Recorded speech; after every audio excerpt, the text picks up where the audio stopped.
గుర్తుపెట్టుకో, ఈ ప్రపంచంలోని ఏ శక్తి కూడా నీకు నేను ఇవ్వాలనుకుంది ఆపలేదు. నువ్వు చేసిన మంచి కర్మలు ఎవ్వరూ తుడవలేరు. నీ హృదయం నిజమైనదైతే, నీ మనసు స్వచ్ఛమైనదైతే, నా మీద నీకు ఉన్న భక్తి నిజమైనదైతే ఎవ్వరూ నిన్ను అడ్డుకోలేరు. అలా ఏడుస్తూ బాధపడుతూ కూర్చోకు, లేచి నిలబడు. ఎందుకంటే నీ సమయం రాబోతోంది. ఇక ఆగకూడదు. ఎవ్వరూ ముందు నువ్వు తలవంచకు. ఎందుకంటే నీ వెనుక నేను ఉన్నా. నేను నీతో నడుస్తుంటే దారి కూడా నీవైపే వస్తుంది. గమ్యం నీకోసమే ఎదురుచూస్తుంది.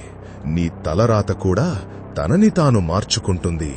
ఇంకా అలానే కూర్చుంటావా? లేచి పోరాడతావా? నన్ను చేరడం అంత సులువు కాదు.